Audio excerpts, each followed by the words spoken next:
Hello, my name is Skylar, and today I will be explaining steps 1 and 2 of the exercise. Step 1 goes over chapters 20 and 21 in a pocket guide to public speaking. In chapter 20, we learn how to design our presentation aid to be appealing not only to our audience members, but ourselves as well. If our visual aids are shown to be sloppy or poorly designed, it signals to our audience that we are unprepared or essentially not ready to present. But if our presentation aids are well designed, it gives off the impression that we know what we are talking about and we put a lot of time and effort into making our presentation appealing for our audience. The objective of having a presentation aid is to support our speech topic. So if your visual aid is poorly chosen and has no correlation or connection to your topic, your audience members can become confused and essentially lose interest. Visual aids that have actually become quite popular over the years for speakers or presenters to use are presentation softwares such as Microsoft Word, Microsoft PowerPoint, or Google Slides. These tools have become a major benefit for presenters because it allows classmates or audience members to follow along with the major points that the speaker has pointed out on their presentation slides, and they are able to follow along. One tip that the book mentions, which is the Pocket Guide to Public Speaking, is to keep your slides simple. Now, much too often, we've all witnessed an unprofessional speaker basically put their whole speech onto a slide. When this happens, audience members are more likely to focus on the presentation slide rather than the speaker. Using the 6x6 rule can be helpful when organizing your slides. You can do this by limiting yourself to only 6 words on a line and 6 lines in a slide. This will help you format your slides the right way without cluttering. It is no surprise that everyone loves colors and the fun fonts that are included in making slides.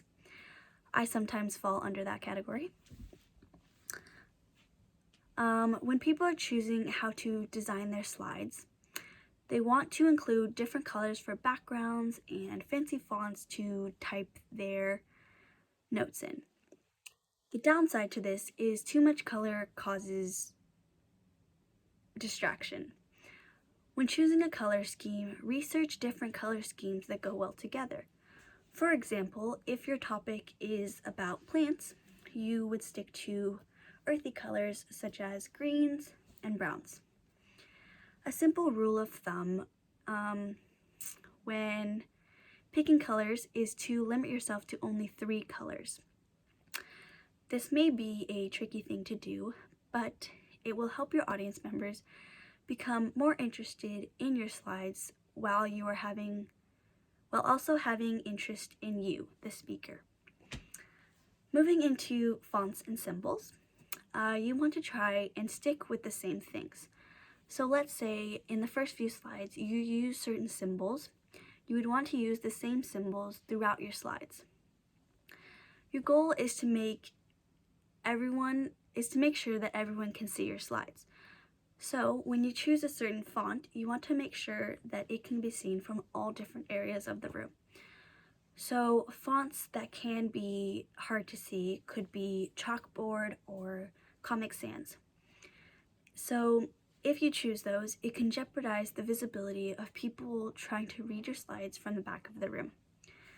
Now, online programs have proven to be a great use for people getting ready to present.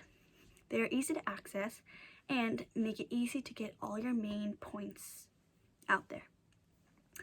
The problem of having online programs be so accessible is it also gives us a reason to hide behind a screen. Rather than falling back on your presentation, you would want to fall back on your speaking outline.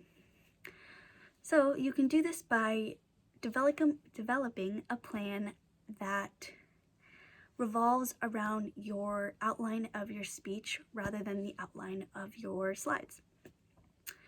When you have your slides to fall back on, it makes you more likely to look at your slides for backup if you mess up, rather than relying on yourself to move on to the next point.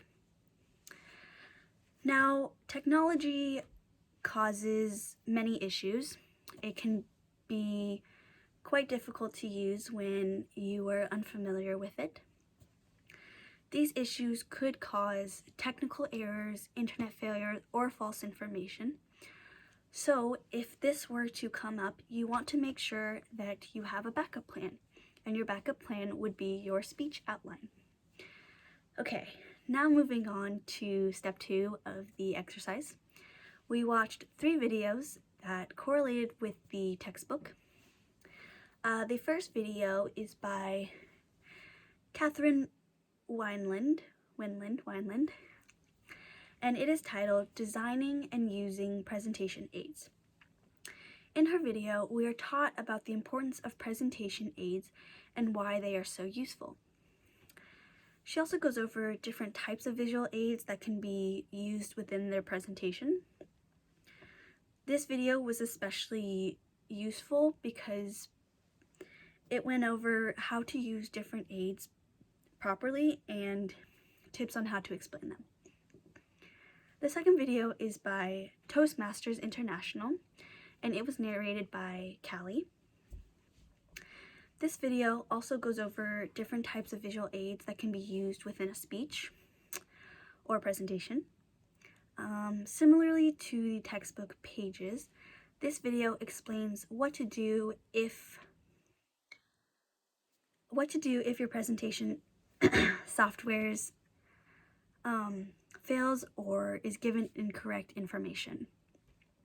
It also goes over the importance of choosing an aid that supports your topic and is explained clearly. And lastly, the third video is by David J.P. Phillips, and it explains how to format a great PowerPoint without it being too cluttered. While writing our slides, we need to put ourselves in the audience's position and decide what we think would be best to look at on a slide. Similar to the 6x6 rule mentioned in the Pocket Guide to Public Speaking, we want our slides to have the least amount of words with the boldest meanings. We can do this by categorizing the major points and including those on our slides without all the background, or as an English speaker would put it, the plot of a story in a message. So that is how I explained steps 1 and 2 of the exercise. I hope you enjoyed.